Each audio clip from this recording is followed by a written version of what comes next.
घर में सामान रखने के लिए बहुत ज़्यादा दिक्कत होती है। तो ऐसे समय में हमें ये लगता है कि कहाँ पर सामान रखें और कहाँ पर नहीं, क्योंकि जब हम घर में रहने आते हैं तो ऐसे वक्त में सामान जो है धीरे धीरे बढ़ता जाता है। तो इस वजह से एक विकल्प हमारे सामने ये आ जाता है कि बाथरूम के ऊपर जो है हम स्लैब डलवा लेंगे और उसके ऊपर जो है हम स्टोरेज कर लेंगे।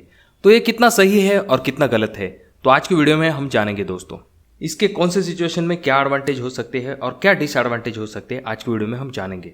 तो इसीलिए वीडियो को पूरा जरूर देखें और चैनल पे अगर आप लोग नए आए हो दोस्तों तो चैनल को जरूर सब्सक्राइब कर दीजिए।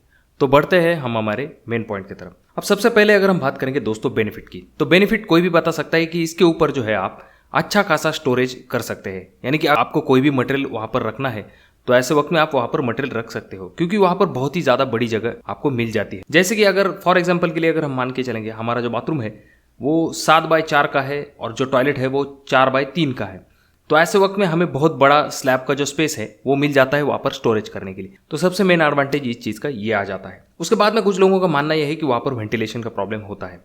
तो वहां पर वेंटिलेशन का प्रॉब्लम न हो, इसके लिए आपको सबसे पहली चीज ये करनी है कि कभी भी आपके बाथरूम के ऊपर आप स्लैब डलवाए या फिर न डलवाए, पर आपको 1.5x2 से वेंटिलेटर का साइज कम नहीं लेना है। जो बाथरूम की विंडो होती है उसे हम वेंटिलेटर कहते हैं, तो उसका साइज आपको 1.5 फीट बाय 2 फीट से कम बिल्कुल भी नहीं लेना है। तो वो क्यों नहीं लेना है उसके बारे में हम आगे चल के देखेंगे। अब दोस्तों ये तो होगा इसका सबसे मेन एडवांटेज। अब किन परिस्थितियों में आपको इसको नहीं बनाना है इसके बारे में हम देखेंगे। सबसे पहली चीज यहाँ पर ये आ जाती है दोस्तों, जहां पर आपका बाथरूम होता है दोस्तों, वहां पर कभी कभी होता यह है कि ऊपरी मंजिल जो होती है वहां पर भी हम बाथरूम बनाते हैं। तो बाथरूम बनाने की प्रोविजन अगर हमारे पहले से ही दिमाग में है तो ऐसे वक्त में हम वहां पर संक कर देते हैं। संक यानी कि जो स्लैब होता है वो रेगुलर स्लैब से थोड़ा सा नीचे होता है। तो ऐसे वक्त में होता यह है कि आपका जो बाथरूम के ऊपर का जो स्लैब होता है उसका और संक, इन दोनों के बीच में बहुत ही कम जगह बच जाती है। तो इस वजह से वहां पर आप अच्छा खासा स्टोरेज नहीं कर पाते। तो ये सबसे मेन पॉइंट है दोस्तों, आपको ध्यान में रखना है। अगर आपके बाथरूम के ऊपर संक स्लैब आता है तो ऐसे वक्त में आप जो है 7 फीट के ऊपर स्लैब बिल्कुल भी मत डलवाइए। दूसरा लिमिटेशन इसका ये हो जाता है दोस्तों, जो आपका बाथरूम होता है उसका स्पेस जो है अच्छा खासा बड़ा दिखता है अगर आप रेगुलर स्लैब लेवल तक उसकी हाइट लेते हो। तो अगर 7 फीट पे आप स्लैब डलवाते हैं तो ऐसे वक्त में आपका जो बाथरूम है वो दिखने में थोड़ा सा छोटा दिखता है।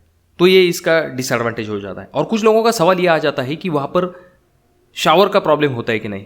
अब दोस्तों यहाँ पर ये जो बाथरूम आप देख रहे हो, यहाँ पर जो स्लैब है वो 7 फीट हाइट पर लिया गया है और यहाँ पर आप देख सकते हैं कि बाथरूम में शावर का एरिया भी दिया गया है। तो इस वजह से हाइट जो है इतनी ऊंची नहीं होती शावर की। तो इस वजह से अगर आप स्लैब आपका 7 फीट पर भी है तो भी आपको दिक्कत नहीं आती, आपका हाथ भी ऊपर की तरफ जल्दी नहीं लगता। तो ये अपने दिमाग से निकल दीजिए कि 7 फीट पर अगर आप स्लैब डलवाते हैं तो ऐसे वक्त में आपको बहुत ज्यादा मुश्किल होगी। हाँ, कुछ प्रॉब्लम्स आते हैं, जैसे कि मैंने आपसे कहा कि उसकी हाइट इतनी ज्यादा अच्छी खासी बड़ी नहीं दिखती। दूसरा प्रॉब्लम यहाँ पर यह हो जाता है दोस्तों, अगर आप अपने बाथरूम में गीजर बिठाते हैं या फिर कभी कभी भाप हो जाती है, तो ऐसे वक्त में अगर आपके स्लैब की हाइट कम है, अब जो भाप बनती है दोस्तों वो डायरेक्टली विंडो से बाहर नहीं निकलती, वो पहले ऊपर की तरफ जाती है और फिर धीरे धीरे करके जो है विंडो से बाहर निकलती है।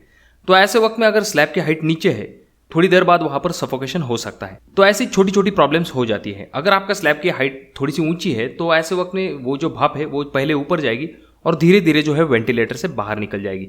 इस वजह से जल्दी जो है वहां पर सफोकेशन नहीं होता है। और एक पॉइंट मैं यहाँ पर मेंशन करना चाहूंगा, जो कोई भी आप फ्लैट लेते हैं, हाल फिलहाल के जो फ्लैट है इसमें किसी भी प्रकार के जो बाथरूम के ऊपर जो स्लैब डलवाए जाते हैं इनका प्रावधान नहीं होता। और ये चीज अगर आप करने वाले हो तो कम से कम आपके स्लैब की हाइट जो है, मतलब फ्लोर फिनिश से लेके स्लैब बॉटम जो है आपका कम से कम 10 फीट होना चाहिए, जिससे कि आपको 3 फीट की जगह कम से कम मिल पाए बाथरूम के ऊपर। दोस्तों इस वीडियो से आपको ये जरूर पता चल गया होगा कि आप अगर 7 फीट हाइट पर अपने बाथरूम का स्लैब डलवाते हैं तो ऐसे वक्त में आपको स्टोरेज करने में कोई दिक्कत नहीं आती और अपने डेली काम जो है आप रेगुलरली कर भी पाते हो। पर इसके 2 से 3 लिमिटेशन जो मैंने आपको बताए, एक तो पहली चीज संक स्लैब, उसके बाद में जो स्लैब की हाइट है यानी कि बाथरूम का जो साइज है वो आपका थोड़ा सा कम हो जाता है और थोड़ा सा जो है नॉर्मल वेंटिलेशन का प्रॉब्लम आता है दोस्तों। और यहाँ पर एक बोनस पॉइंट मैं आपको बताना चाहूंगा, अगर आप स्लैब डलवाते हैं तो बाद में आगे चल के आप इस तरह के एल्यूमिनियम स्लाइडिंग सेक्शन का इस्तेमाल करते हुए इसे अच्छे से कवर अप भी करके रख सकते हैं, तो ये दिखने में भी अच्छा दिखेगा। अब दोस्तों ये टोटली डिपेंड करता है आपके ऊपर कि आप 7 फीट पे अपने बाथरूम का स्लैब डलवाने वाले हो या नहीं। कमेंट बॉक्स में कमेंट करना बिल्कुल भी मत भूलिए कि 7 फीट हाइट पर स्लैब डलवाना सही रहेगा या नहीं रहेगा। अब इसके प्लस और माइनस दोनों चीजें हमने इस वीडियो में कवर की है। तो मैं आशा करता हूँ कि वीडियो आपको अच्छी लगी होगी। वीडियो अगर आपको अच्छी लगी हो तो जरूर इसे लाइक कर दीजिए और अभी तक आपने चैनल को सब्सक्राइब नहीं किया दोस्तों तो कैसे चलेगा, चैनल को जरूर सब्सक्राइब कर दीजिए। और वीडियो आपको बहुत ज्यादा ही अच्छी लगी हो तो जरूर इसे अपने दोस्तों के साथ शेयर कर दीजिए। तो मैं मिलूंगा आपको अगले वीडियो में, तब तक के लिए धन्यवाद।